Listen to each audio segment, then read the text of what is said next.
Good morning, students. Today we will start our new chapter, part 8 आलस छोड़ परिश्रम करो। बच्चों, कुछ लोग काम करना नहीं चाहते, अर्थात वे बहुत ही आलसी होते हैं और ऐसे लोग बहुत दुखी रहते हैं क्योंकि उनके पास धन नहीं होता है, वे मेहनत नहीं करते हैं। तो बच्चों, धन कमाने के लिए मेहनत करना पड़ता है। इस कहानी में बताया गया है कि एक गांव था। उस गांव में अनेक किसान रहते थे। सभी किसान अपने अपने खेतों में कठोर परिश्रम करते थे, मतलब बहुत मेहनत करते थे। वे अपने खेतों की अच्छी तरह से जुताई करते, बीज बोते और समय पर सिंचाई करते और भरपूर फसल लेते थे। उसी गांव में नकुल और हरी नाम के दो सगे भाई भी रहते थे। दोनों जवान थे और उनके पास ज़मीन भी काफ़ी थी। फिर भी घर में खाने के लिए दाने तक नहीं रहते थे। किसी तरह से वे लोग अपना काम चलाते थे, दूसरों से उधार ले लेकर। उनकी गरीबी का कारण था आलस। दोनों भाई बहुत ही आलसी थे।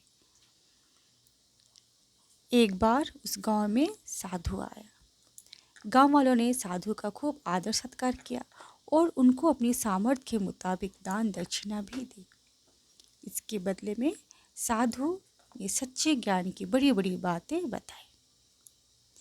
एक रोज नकुल और हरि भी साधु से मिले। उन्होंने साधु महाराज को अपनी दुख भरी कहानी बताई और दुखों से छुटकारा पाने का उपाय जानना चाहा।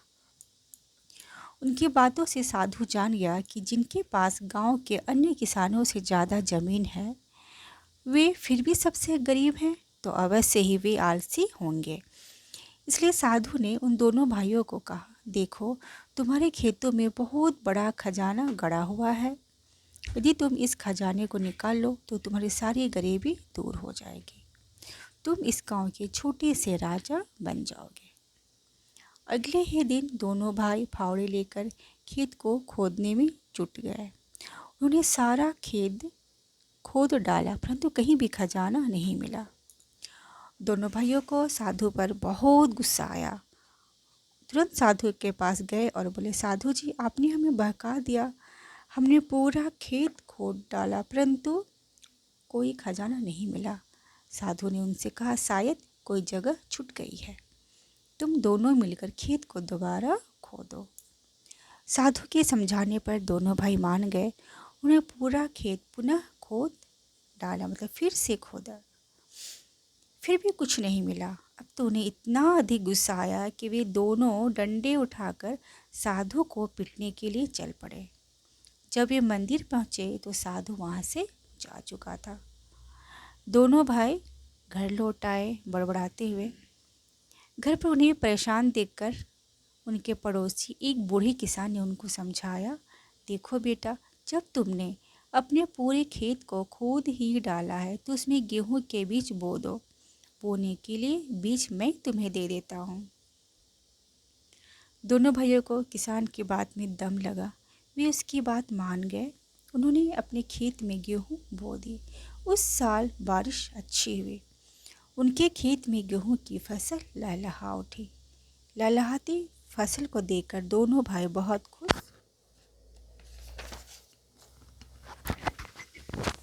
हुए। कुछ ही दिनों में फसल पककर तैयार हो गई और दोनों भाई खुशी खुशी उसे काटने में जुट गए, जैसे कि चित्र में हम लोग देख रहे हैं। उसी समय जब वे फसल काट ही रहे थे, उसी समय साधु घूमते हुए उधर से गुजरा। चित्र में हम लोग देख रहे हैं बच्चों। साधु को देखकर दोनों भाई खड़े हो गए और बोले, आपने बेकार में हमसे इतनी मेहनत करवाई। इस खेत में कोई खजाना नहीं गड़ा था। साधु उन्हें गेहूं की बालियां दिखाते हुए बोला, यह क्या है? यही तो खजाना है। यदि तुम आलस छोड़कर परिश्रम से खेत जोतोगे और बोओगे तो तुम्हें हर साल ऐसा ही खजाना मिलेगा। फिर तुम गरीब नहीं रहोगे, अवश्य ही अमीर बन जाओगे। दोनों भाइयों को साधु की बात समझ में आ गई। उन्होंने तुरंत आलस छोड़कर परिश्रम करने का संकल्प ले लिया। तो बच्चों, मेहनत करने से हमें उसका फल अवश्य ही मिलता है और धन कमाने के लिए हमें मेहनत करना पड़ता है।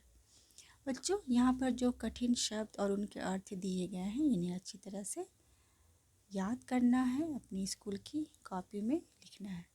बुक का अगला एक्सरसाइज हम लोग अगले वीडियो में हम लोग देखेंगे।